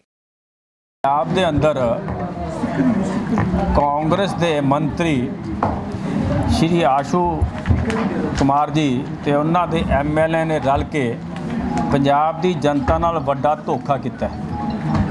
ਕੇਂਦਰ ਨੇ ਫੂਡ ਸਪਲਾਈ ਜਿਹੜਾ ਨੈਸ਼ਨਲ ਫੂਡ ਸਪਲਾਈ ਐਕਟ ਹੈ ਉਹਦੇ ਮੁਤਾਬਕ ਸਭ ਨੂੰ ਸਸਤਾ ਅਨਾਜ ਭੇਜਿਆ, ਔਰ ਕਰੋਨਾ ਦੀ ਲੋਕਡਾਊਨ ਕਰਕੇ ਜਿਹੜੀ ਤੰਗੀ ਆਈ ਉਹਦੇ ਕਰਕੇ ਗਰੀਬ ਕਲਿਆਣ ਯੋਜਨਾ ਦੇ ਅੰਦਰ ਮੁਫਤ ਅਨਾਜ ਭੇਜਿਆ। ਲੇਕਿਨ ਜਿਹੜੇ ਪਿਛਲੇ ਸਾਲ ਵੀ ਤੁਸੀਂ ਦੇਖਿਆ ਹੋਣਾ, ਕਾਂਗਰਸੀ ਕੌਂਸਲਰਾਂ ਦੇ ਕੋਲੋਂ ਤੇ ਉਹਨਾਂ ਦੇ ਵਰਕਰਾਂ ਕੋਲੋਂ ਹਜ਼ਾਰਾਂ ਥੈਲੀਆਂ ਰਾਸ਼ਨ ਦੀਆਂ ਮਿਲੀਆਂ, ਔਰ ਬਾਅਦ 'ਚੋਂ ਕੋਈ ਡੰਗਰਾਂ ਨੂੰ ਵੇਚਤੀਆਂ, ਕਿਤੇ ਆਪਣੇ ਬੰਦਿਆਂ ਨੂੰ ਵੇਚਤੀਆਂ, ਬੜੀਆਂ ਖਬਰਾਂ ਛਪੀਆਂ। ਜੋ ਸਾਡੇ ਭਾਰਤੀ ਜਨਤਾ ਪਾਰਟੀ ਦੇ ਪੰਜਾਬ ਦੇ ਉਪ ਪ੍ਰਧਾਨ ਸਤਿਕਾਰਯੋਗ ਪ੍ਰਵੀਨ ਬਾਂਸਲ ਜੀ ਵੱਲੋਂ ਬੜਾ ਵੱਡਾ ਘੁਟਾਲਾ ਅੱਜ ਕੱਢਿਆ ਗਿਆ। ਬੜੇ ਮਹੀਨਿਆਂ ਤੋਂ ਇਹ ਸਾਰੀ ਇਹਦੀ ਪੜਤਾਲ ਕਰ ਰਹੇ ਸੀ ਤੇ ਤੱਥਾਂ ਦੇ ਆਧਾਰ ਤੇ ਤੁਹਾਨੂੰ ਉਹਨੇ ਤੱਥ ਸਾਰੇ ਪੇਸ਼ ਕੀਤੇ। ਇਹ ਸਿੱਧਾ ਜਿਹੜੇ ਗਰੀਬ ਦੇ ਹੱਕਾਂ ਤੇ ਡਾਕਾ, ਕਿਉਂਕਿ ਜਿਹੜੀ ਪੰਜਾਬ ਦੀ ਤਕਰੀਬਨ 3 ਕਰੋੜ ਦੀ ਜਨਸੰਖਿਆ, ਉਹਦੇ ਵਿੱਚੋਂ ਘੱਟੋ ਘੱਟ 50% ਆਬਾਦੀ ਨੂੰ ਇਹ ਰਾਸ਼ਨ ਮਿਲਣਾ ਚਾਹੀਦਾ ਸੀ। ਲੇਕਿਨ ਦੇਖਣ ਦੇ ਵਿੱਚ ਆਉਂਦਾ ਕਿ ਕੇਂਦਰ ਵੱਲੋਂ ਤਾਂ 1.5 ਕਰੋੜ ਦੇ ਲਗਭਗ ਰਾਸ਼ਨ ਵਿਅਕਤੀਆਂ ਦਾ ਆ ਰਿਹਾ, ਲੇਕਿਨ ਉਹ ਪਹੁੰਚ ਕਿੰਨਿਆਂ ਨੂੰ ਰਿਹਾ ਵਾ ਤੁਹਾਡੇ ਸਾਹਮਣੇ ਹੈ। ਸਾਡੀ ਇਹੋ ਹੀ ਮੰਗ ਹੈ ਕਿ ਜਲਦ ਤੋਂ ਜਲਦ ਇਹਦੀ ਇਨਕੁਆਇਰੀ ਕਰਕੇ ਜਿਹੜੇ ਇਹਦੇ ਵਿੱਚ ਮੁਲਜ਼ਮ ਨੇ, ਜਿਹੜਿਆਂ ਨੇ ਘਪਲਾ ਕੀਤਾ, ਉਹਨਾਂ 'ਤੇ ਜਲਦ ਤੋਂ ਜਲਦ ਕਾਰਵਾਈ ਕਰਕੇ ਲੋੜਵੰਦਾਂ ਦੇ ਹੱਕਾਂ 'ਤੇ ਜਿਹੜਾ ਡਾਕਾ ਮਾਰਿਆ ਜਾ ਰਿਹਾ ਉਹਨੂੰ ਬੰਦ ਕੀਤਾ ਜਾਵੇ। ਧਰਮ ਅਤੇ ਵਿਰਸਾ ਕਲੱਬ ਪੰਜਾਬ ਦੇ ਵੱਲੋਂ ਰਾਜ ਪੱਧਰੀ ਭੰਗੜੇ ਅਤੇ ਗਿੱਧੇ ਦਾ ਪ੍ਰੋਗਰਾਮ ਕਰਵਾਇਆ ਜਾਵੇਗਾ। ਇਸ ਦੇ ਲਈ ਬੱਚਿਆਂ ਨੂੰ ਸ਼੍ਰੀ ਦਰਬਾਰ ਸਾਹਿਬ ਮੱਥਾ ਟੇਕਣ ਦੇ ਲਈ ਰਵਾਨਾ ਕੀਤਾ ਗਿਆ। ਦੱਸੀਏ ਕਿ ਯੁਵਾ ਪੀੜ੍ਹੀ ਨੂੰ ਸਮਾਜਿਕ ਬੁਰਾਈਆਂ ਤੋਂ ਦੂਰ ਕਰਨ ਦੇ ਲਈ ਇਸ ਕਲੱਬ ਦੇ ਵੱਲੋਂ ਪਿਛਲੇ ਲੰਮੇ ਸਮੇਂ ਤੋਂ ਵੱਡੇ ਪੱਧਰ ਤੇ ਯਤਨ ਕੀਤੇ ਜਾ ਰਹੇ ਨੇ ਤੇ ਬੱਚਿਆਂ ਨੂੰ ਪੰਜਾਬੀ ਵਿਰਸੇ ਬਾਰੇ ਵੀ ਜਾਣੂ ਕਰਵਾਇਆ ਜਾ ਰਿਹਾ ਹੈ। ਇਸ ਮੌਕੇ ਬੋਲਦਿਆਂ ਹੋਏ ਪ੍ਰਬੰਧਕਾਂ ਨੇ ਕਿਹਾ ਕਿ ਜਿਹੜੇ ਬੱਚੇ ਅਜੇ ਪੂਰੀ ਤਰ੍ਹਾਂ ਨਹੀਂ ਸਿੱਖੇ ਨੇ, ਉਹਨਾਂ ਦੇ ਲਈ ਵਿਸ਼ੇਸ਼ ਕੈਂਪ ਵੀ ਲਗਾਏ ਜਾਣਗੇ। ਧਰਮ ਤੇ ਵਿਰਸਾ ਕਲੱਬ ਪੰਜਾਬ ਪਿਛਲੇ ਲੰਬੇ ਸਮੇਂ ਤੋਂ ਧਰਮ ਸੰਬੰਧੀ ਤੇ ਵਿਰਸੇ ਸੰਬੰਧੀ ਯੋਗ ਉਪਰਾਲੇ ਕਰਦੀ ਆ ਰਹੀ ਹੈ। ਸੋ ਉਸੇ ਲੜੀ ਦੇ ਤਹਿਤ 1 ਜੁਲਾਈ ਤੋਂ ਜਿਹੜਾ ਇਹ ਕੈਂਪ ਭੰਗੜਾ ਤੇ ਗਿੱਧਾ ਦੀ ਸਿਖਲਾਈ ਦਾ ਚੱਲ ਰਿਹਾ। ਇਹਦੇ ਜਿਹੜਾ ਸਟੇਟ ਲੈਵਲ ਦਾ ਪ੍ਰੋਗਰਾਮ ਸਾਰੇ ਸੰਗਤ ਦੀ ਸਹਿਯੋਗ ਸਦਕਾ ਹੋਣਾ, ਉਹਦਾ ਗੁਰੂ ਸਾਹਿਬ ਦਾ ਆਸ਼ੀਰਵਾਦ ਲੈਣ ਲਈ ਅਸੀਂ ਇੱਕ ਬੱਚਿਆਂ ਦਾ ਜੱਥੇ ਨੂੰ ਦਰਬਾਰ ਸਾਹਿਬ ਸ੍ਰੀ ਅੰਮ੍ਰਿਤਸਰ ਦਰਸ਼ਨਾਂ ਲਈ ਲੈ ਕੇ ਜਾ ਰਹੇ ਹਾਂ। ਔਰ ਅਸੀਂ ਸੰਗਤ ਤੋਂ ਵੀ ਇਹ ਮੰਗ ਕਰਦੇ ਹਾਂ ਕਿ ਤੁਹਾਡੇ ਆਸ਼ੀਰਵਾਦ ਸਦਕਾ ਹੀ ਜਿਹੜਾ ਸਟੇਟ ਲੈਵਲ ਦਾ ਪ੍ਰੋਗਰਾਮ ਅਸੀਂ ਕਰਾਉਣ ਦੀ ਕੋਸ਼ਿਸ਼ ਕਰ ਰਹੇ ਹਾਂ, ਉਹ ਸੰਗਤਾਂ ਦੇ ਆਸ਼ੀਰਵਾਦ ਸਦਕਾ ਹੀ ਹੋ ਸਕਦਾ ਹੈ। ਇਹ ਪ੍ਰੋਗਰਾਮ 1 ਜੁਲਾਈ ਤੋਂ ਇੱਥੇ ਪੰਜਾਬ ਟ੍ਰੇਡ ਸੈਂਟਰ ਵਿਖੇ ਚੱਲ ਰਿਹਾ, ਜਿਹੜਾ ਕਿ ਸਵੇਰੇ 5:30 ਤੋਂ ਲੈ ਕੇ 7 ਵਜੇ ਤੱਕ ਚੱਲਦਾ। ਅੱਜ ਅਸੀਂ ਹਰ ਸਾਲ ਦੀ ਤਰ੍ਹਾਂ, ਪਿਛਲੇ ਤਾਂ ਕਰੋਨਾ ਦੀ ਮਹਾਮਾਰੀ ਕਰਕੇ ਪ੍ਰੋਗਰਾਮ ਲੇਟ ਹੋ ਗਿਆ, ਨਹੀਂ ਹੋ ਸਕਿਆ। ਐਤਕੀ ਅਸੀਂ ਧਰਮ ਦੇ ਵਿਰਸਾ ਕਲੱਬ ਦੇ ਬੈਨਰ ਹੇਠ ਜਿਹੜਾ ਸਮੁੱਚਾ ਇਹ ਪ੍ਰੋਗਰਾਮ ਆ, ਸਟੇਟ ਲੈਵਲ ਦਾ ਪ੍ਰੋਗਰਾਮ ਆ ਭੰਗੜੇ ਦਾ ਗਿੱਧੇ ਦਾ, ਜਿਹੜਾ ਕਰਵਾਉਣ ਜਾ ਰਹੇ ਹਾਂ, ਤਾਂ ਜੋ ਇਸ ਨੂੰ ਅਸੀਂ ਦਿਖਾ ਸਕੀਏ ਤੰਦਰੁਸਤੀ ਵਾਸਤੇ ਸਿਹਤ ਠੀਕ ਰਵੇ, ਤੰਦਰੁਸਤ ਰਹਿਣ ਸਾਰੇ ਬੱਚਿਆਂ ਦੀ। ਤੇ ਉਹਦੇ ਲਈ ਅੱਜ ਅਸੀਂ ਧੰਨ ਗੁਰੂ ਰਾਮਦਾਸ ਦੇ ਚਰਨਾਂ 'ਚ ਅਰਦਾਸ ਜੋੜੀ ਬੇਨਤੀ ਕਰਨ ਸੰਗਤ ਗਈ ਆ ਇੱਥੋਂ, ਤਾਂ ਜੋ ਸਾਡੇ ਕਲੱਬ ਅੱਗੇ ਵੱਧ ਕੇ ਵੱਧ ਤੋਂ ਵੱਧ ਯੋਗਦਾਨ ਪੇਰੈਂਟਸ ਦਾ ਵੀ ਹੈਗਾ, ਬੱਚਿਆਂ ਦਾ ਵੀ ਜਿੰਨਾ ਯੋਗਦਾਨ ਹੈਗਾ, ਇਹ ਅੱਗੇ ਵੱਧ ਚੜ੍ਹ ਕੇ ਹਿੱਸਾ ਲੈਣ ਤਾਂ ਜੋ ਆਪਣੇ ਸਰੀਰ ਦੀ ਫਿਟਨੈਸ ਕਾਇਮ ਰੱਖਣ। 16 ਸਾਲਾ ਸੁਖਮਨੀ ਬਰਾੜ ਦੇ ਵੱਲੋਂ ਲਿਖੀ ਗਈ ਲੋਸਟ ਇਨ ਨਾਈਟ ਸਕਾਈ ਨਾਮ ਦੀ ਅੰਗਰੇਜ਼ੀ ਕਾਵਿ ਪੁਸਤਕ ਨੂੰ ਸਰਕਟ ਹਾਊਸ ਵਿਖੇ ਲਾਂਚ ਕੀਤਾ ਗਿਆ ਹੈ। ਬੁੱਕ ਲਾਂਚ ਦੌਰਾਨ deputy commissioner Varinder Kumar Sharma, police commissioner Rakesh Agarwal, Guru Nanak Dev university ਦੇ ਸਾਬਕਾ ਵੀਸੀ ਡਾਕਟਰ SP ਸਿੰਘ ਵੀ ਹਾਜ਼ਰ ਰਹੇ। ਦੱਸੀ ਕਿ ਇਸ ਪੁਸਤਕ ਦੀ ਲੇਖਿਕਾ ਸੁਖਮਨੀ 11ਵੀਂ ਜਮਾਤ ਦੀ ਵਿਦਿਆਰਥਣ ਹੈ ਅਤੇ ਉਸਨੇ ਪਿਛਲੇ ਸਾਲ ਕਰੋਨਾ ਮਹਾਮਾਰੀ ਦੇ ਵਿੱਚ ਤਾਲਾਬੰਦੀ ਦੌਰਾਨ ਇਹ ਕਿਤਾਬ ਲਿਖੀ ਹੈ ਅਤੇ ਇਸ ਮੌਕੇ senior photo journalist Inderjit Verma ਨੂੰ ਸਨਮਾਨਿਤ ਵੀ ਕੀਤਾ ਗਿਆ। ਇਹ ਕਿਤਾਬ ਦਾ ਨਾਮ ਹੈ ਲੋਸਟ ਇਨ ਦ ਨਾਈਟ ਸਕਾਈ। ਮੇਰੀ ਕਿਤਾਬ ਮੇਨਲੀ ਸੈਡਨੈਸ ਬਾਰੇ ਹੈ, ਵੀ ਕਿਵੇਂ ਤੁਸੀਂ ਆਪਦੀ ਸੈਡਨੈਸ ਨੂੰ ਪੋਰਟਰੇ ਕਰ ਸਕਦੇ ਹੋ। ਐਂਡ ਮੈਂ ਇਹਦੇ 'ਚੋਂ ਕੁਛ ਐਕਸਪੀਰੀਅੰਸ ਨਹੀਂ ਕੀਤਾ, ਮੈਂ ਦੂਜਿਆਂ ਦੇ ਪੁਆਇੰਟ ਆਫ ਵਿਊ ਤੋਂ ਦੂਜਿਆਂ ਨੂੰ ਓਬਜ਼ਰਵ ਕਰਕੇ ਲੋਕਾਂ ਨੂੰ ਆਲ ਅਰਾਊਂਡ ਮੀ ਮੈਂ ਉਵੇਂ ਲਿਖੀ ਆਪਦੀ ਕਿਤਾਬ। ਐਂਡ ਆਈ ਹੋਪ ਤੁਹਾਨੂੰ ਸਾਰਿਆਂ ਨੂੰ ਪਸੰਦ ਆਏ।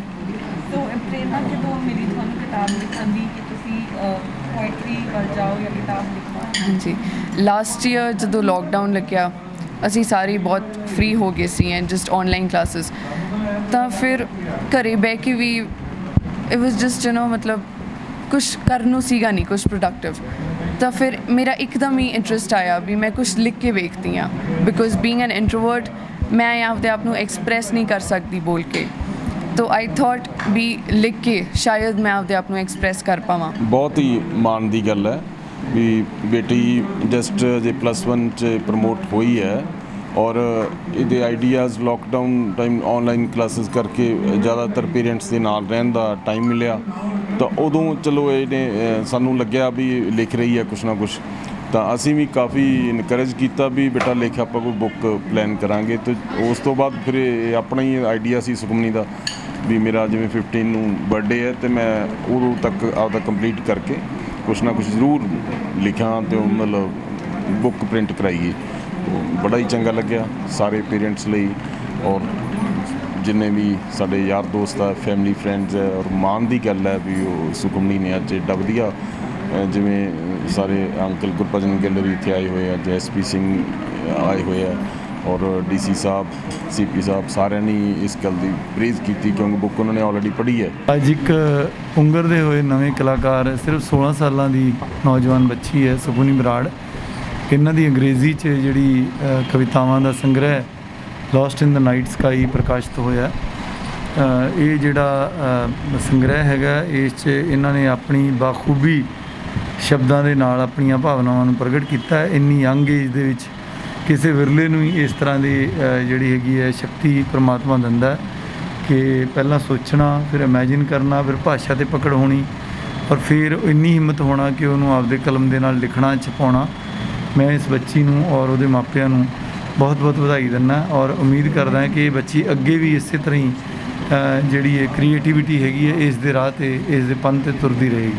ਲੁਧਿਆਣਾ ਜ਼ਿਲ੍ਹਾ ਟੈਕਸੇਸ਼ਨ ਬਾਰ ਐਸੋਸੀਏਸ਼ਨ ਦੇ ਵੱਲੋਂ ਇਨਕਮ ਟੈਕਸ ਪੋਰਟਲ 'ਚ ਆ ਰਹੀ ਦਿੱਕਤ ਕਾਰਨ ਟੈਕਸ ਨਾ ਭਰੇ ਜਾਣ ਨੂੰ ਲੈ ਕੇ ਦੇਸ਼ ਦੇ ਪ੍ਰਧਾਨ ਮੰਤਰੀ ਨਰਿੰਦਰ ਮੋਦੀ ਅਤੇ ਵਿੱਤ ਮੰਤਰੀ ਨੂੰ ਇੱਕ ਪੱਤਰ ਲਿਖਣ ਦੀ ਗੱਲ ਆਖੀ ਗਈ ਹੈ। ਐਸੋਸੀਏਸ਼ਨ ਦੇ ਪ੍ਰਧਾਨ ਜਸਵਿੰਦਰ ਸਿੰਘ ਅਤੇ CA ਰਾਜੀਵ ਸ਼ਰਮਾ ਦਾ ਕਹਿਣਾ ਹੈ ਕਿ ਟੈਕਸ ਭਰਨ ਵਾਲਿਆਂ ਨੂੰ ਪੋਰਟਲ ਤੇ ਕਾਫੀ ਦਿੱਕਤਾਂ ਦਾ ਸਾਹਮਣਾ ਕਰਨਾ ਪੈ ਰਿਹਾ ਤੇ ਇਸ ਸਮੱਸਿਆ ਦੇ ਹੱਲ ਦੇ ਲਈ ਉਹਨਾਂ ਦੇ ਵੱਲੋਂ ਇਹ ਜੋ ਪੱਤਰ ਹੈ PM ਅਤੇ ਵਿੱਤ ਮੰਤਰੀ ਨੂੰ ਲਿਖਿਆ ਜਾਵੇਗਾ। ਸਰ ਇਸ ਵੇਲੇ ਤੇ ਮੈਂ ਕਹਾਂਗਾ ਕਿ ਜੀ 100 ਚੋਂ 80-90% ਤਾਂ ਸਮੱਸਿਆਵਾਂ ਆ ਰਹੀਆਂ। ਸਭ ਤੋਂ ਵੱਡੀ ਸਮੱਸਿਆ ਤਾਂ ਇਹੀ ਹੈ ਕਿ ਰਿਟਰਨ ਹੀ ਦਾਖਲ ਨਹੀਂ ਹੋ ਰਹੀ। ਜੇ ਰਿਟਰਨ ਨਹੀਂ ਦਾਖਲ ਹੋ ਰਹੀ, ਅਪੀਲਾਂ ਦਾ ਜਵਾਬ ਨਹੀਂ ਦਿੱਤਾ ਜਾ ਰਿਹਾ, ਡਾਟਾ ਉੱਥੇ ਮੰਗਦਾ ਨਹੀਂ, ਰਿਫੰਡ ਦਾ ਸਟੇਟਸ ਨਹੀਂ ਸ਼ੋਅ ਕਰਦਾ, ਪੁਰਾਣੇ ਕੇਸਾਂ ਦਾ ਸਟੇਟਸ ਨਹੀਂ ਸ਼ੋਅ ਕਰਦਾ। ਉਹ ਇਸ ਕਰਕੇ ਪ੍ਰੋਬਲਮਸ ਜਿਹੜੀਆਂ ਨੇ ਉਹ ਬਹੁਤ ਜ਼ਿਆਦਾ ਆ ਰਹੀਆਂ ਨੇ ਅਸੈਸਿਸ ਨੂੰ। ਤੇ ਉਹਦੇ ਲਈ ਅਸੀਂ ਇਹ ਪ੍ਰੈਸ ਕਾਨਫਰੰਸ ਅੱਜ ਬੁਲਾਈ ਸੀ। ਅਸੀਂ 40 ਸਾਲ ਤੋਂ ਡਿਸਟ੍ਰਿਕਟ ਟੈਕਸੇਸ਼ਨ ਬਾਰ ਡਾਇਰੈਕਟ ਟੈਕਸਿਸ ਲੁਧਿਆਣਾ ਸੇਵਾ ਵਿੱਚ ਆ 1981 ਤੋਂ, ਤੇ ਉਹਦੇ ਕਰਕੇ ਇਹ ਪ੍ਰੈਸ ਕਾਨਫਰੰਸ ਬੁਲਾਈ ਸੀ ਤਾਂ ਕਿ ਅਸੀਂ ਪ੍ਰਾਈਮ ਮਿਨਿਸਟਰ ਨੂੰ ਤੇ ਯੂਨੀਅਨ ਫਾਈਨਾਂਸ ਮਿਨਿਸਟਰ ਨੂੰ ਆਪਣੀ ਇਹ ਰਿਕੁਐਸਟ CBDT ਚੇਅਰਮੈਨ ਨੂੰ ਰਿਕੁਐਸਟ ਭੇਜ ਸਕੀਏ ਕਿ ਇਹ ਜਿਹੜੀਆਂ ਪ੍ਰੋਬਲਮਸ ਆ ਰਹੀਆਂ ਰਿਟਰਨ ਨਾ ਫਾਈਲ ਕਰਨ ਦੇ ਜਾਂ ਉਹਦੇ ਨਾਲ ਰਿਲੇਟਡ ਤਾਂ ਕਿ ਸਾਡਾ 21-22 ਪੁਆਇੰਟਸ ਦਾ ਮੈਮੋਰੈਂਡਮ ਜਿਹੜਾ ਉਹ ਜਾ ਰਿਹਾ ਜੀ, ਤੇ ਉਹ ਜਿਹੜਾ ਉਹਨਾਂ ਪ੍ਰੋਬਲਮਸ ਦਾ ਜਲਦੀ ਤੋਂ ਜਲਦੀ ਹੱਲ ਕੱਢਿਆ ਜਾਵੇ। ਅੱਜ ਦੀ ਪ੍ਰੈਸ ਕਾਨਫਰੰਸ ਬਾਰੇ ਮੈਂ ਤੁਹਾਨੂੰ ਇਹ ਦੱਸਣਾ ਚਾਹਾਂਗਾ ਕਿ ਸਾਡੀ district taxation bar association direct Texas Ludhiana ਜਿਹਦੀ ਸਥਾਪਨਾ 1981 ਦੇ ਵਿੱਚ ਹੋਈ ਸੀ ਔਰ ਸਾਡੇ ਮੈਂਬਰਾਂ ਦੇ ਵਿੱਚ ਚਾਰਟਰਡ ਅਕਾਊਂਟੈਂਟਸ, ਐਡਵੋਕੇਟਸ ਔਰ ਟੈਕਸ ਪ੍ਰੈਕਟੀਸ਼ਨਰ ਸ਼ਾਮਿਲ ਨੇ। ਸਾਨੂੰ ਅੱਜ ਕੱਲ੍ਹ ਇਹ ਸਮੱਸਿਆ ਆ ਰਹੀ ਹੈ ਕਿ ਇਨਕਮ ਟੈਕਸ ਡਿਪਾਰਟਮੈਂਟ ਦੁਆਰਾ ਇੱਕ ਪੋਰਟਲ ਜਾਰੀ ਕੀਤਾ ਗਿਆ, ਨਵਾਂ ਪੋਰਟਲ। ਪਹਿਲਾਂ ਇਨਕਮ ਟੈਕਸ ਦਾ ਪੋਰਟਲ ਪੁਰਾਣਾ ਸੀ, ਹੁਣ ਉਹ ਨਵਾਂ ਪੋਰਟਲ ਹੈ। ਇਨਕਮ ਟੈਕਸ ਦੀ ਵੈਬਸਾਈਟ ਜਿਹਨੂੰ ਅਸੀਂ ਕਹਿ ਸਕਦੇ ਹਾਂ, ਇਹ ਇਨਕਮ ਟੈਕਸ ਦੀ ਵੈਬਸਾਈਟ ਸਹੀ ਤਰੀਕੇ ਨਾਲ ਕੰਮ ਨਹੀਂ ਕਰ ਰਹੀ। ਇਹਦੇ ਠੀਕ ਤਰੀਕੇ ਨਾਲ ਕੰਮ ਕਰਨ ਦੇ ਨਾਲ ਤਕਨੀਕੀ ਖਾਮੀਆਂ ਹੋਣ ਦੇ ਨਾਲ ਸਾਨੂੰ ਬੜੀਆਂ ਸਮੱਸਿਆਵਾਂ ਦਾ ਸਾਹਮਣਾ ਕਰਨਾ ਪੈ ਰਿਹਾ ਹੈ। ਇਹਦੇ ਲਈ ਅਸੀਂ ਅੱਜ 21 ਮੁੱਖ ਮੁੱਦਿਆਂ ਦੇ ਉੱਤੇ ਇੱਕ ਮੈਮੋਰੈਂਡਮ ਡਰਾਫਟ ਕੀਤਾ ਹੈ ਸਾਡੇ ਸੀਨੀਅਰ ਮੈਂਬਰ ਦੇ ਸਹਿਯੋਗ ਨਾਲ। ਇਹ ਮੈਮੋਰੈਂਡਮ ਅਸੀਂ ਮਾਨਯੋਗ ਕੇਂਦਰੀ ਵਿੱਤ ਮੰਤਰੀ ਔਰ ਮਾਨਯੋਗ ਪ੍ਰਧਾਨ ਮੰਤਰੀ ਜੀ ਤੱਕ ਪਹੁੰਚਾਵਾਂਗੇ। ਸਮੱਸਿਆਵਾਂ ਕੀ ਆ ਰਹੀਆਂ ਹਨ ਉਹਦੇ ਬਾਰੇ ਮੈਂ ਦੱਸਣਾ ਚਾਹਾਂਗਾ ਕਿ ਅਸੀਂ ਆਪਣੀ ਇਨਕਮ ਟੈਕਸ ਦੀ ਰਿਟਰਨਾਂ ਕਰਦਾਤਾਵਾਂ ਦੀਆਂ ਨਹੀਂ ਭਰ ਪਾ ਰਹੇ ਹਾਂ। ਅਸੀਂ ਰੈਕਟੀਫਿਕੇਸ਼ਨ ਦੇ ਆਰਡਰ ਨਹੀਂ ਠੀਕ ਕਰਵਾ ਪਾ ਰਹੇ ਹਾਂ। ਸਾਨੂੰ ਪਿਛਲੇ ਸਾਲਾਂ ਦੀ ਭਰੀਆਂ ਹੋਈਆਂ ਇਨਕਮ ਟੈਕਸ ਦੀ ਰਿਟਰਨਾਂ ਦੇ ਰਿਫੰਡ ਪ੍ਰਾਪਤ ਨਹੀਂ ਹੋ ਪਾ ਰਹੇ ਨੇ। ਸਾਨੂੰ ਜੇ ਕੋਈ ਡਿਪਾਰਟਮੈਂਟ ਵੱਲੋਂ ਕੋਈ ਨੋਟਿਸ ਆ ਜਾਂਦਾ ਹੈ ਤਾਂ ਅਸੀਂ ਆਪਣੇ ਕਰਦਾਤਾ ਦੇ ਉਸ ਨੋਟਿਸ ਦਾ ਜਵਾਬ ਆਨਲਾਈਨ ਨਹੀਂ ਫਾਈਲ ਕਰ ਪਾ ਰਹੇ ਹਾਂ। ਤੇ ਜਾਣ ਤੋਂ ਪਹਿਲਾਂ ਇੱਕ ਨਜ਼ਰ ਸੁਰਖੀਆਂ ਤੇ ਇੱਕ ਵਾਰ ਫਿਰ ਤੋਂ।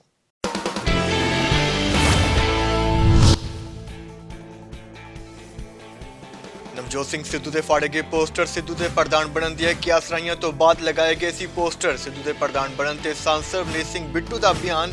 ਕਾਂਗਰਸ ਹਾਈ ਕਮਾਨ ਦਾ ਫੈਸਲਾ ਹੋਵੇਗਾ ਮਨਜ਼ੂਰ।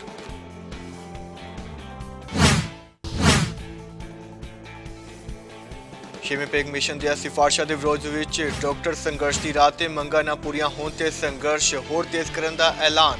ਰਵਨੀਤ ਸਿੰਘ ਬਿੱਟੂ ਨਾਲ ਮੀਟਿੰਗ ਦਾ ਵੀ ਕੀਤਾ ਬਾਈਕਾਟ।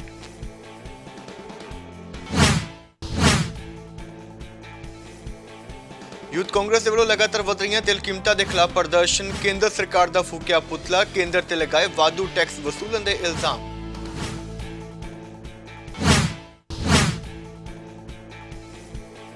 ਸ਼ਿਵ ਸੈਨਾ ਦੇ ਵੱਲੋਂ ਹਿੰਦੂ ਮੁੱਖ ਮੰਤਰੀ ਬਣਾਉਣ ਦੀ ਮੰਗ। ਹਿੰਦੂ ਭਾਈਚਾਰੇ ਦੇ ਵਿੱਚ ਮੁੱਖ ਮੰਤਰੀ ਬਣਾਉਣ ਦੇ ਲਈ ਪ੍ਰਚਾਰ ਸ਼ੁਰੂ। ਸਿਆਸੀ ਪਾਰਟੀਆਂ ਨੂੰ ਸਵਾਲ, ਅਗਲਾ ਮੁੱਖ ਮੰਤਰੀ ਹਿੰਦੂ ਭਾਈਚਾਰੇ ਵਿੱਚੋਂ ਕਿਉਂ ਨਹੀਂ?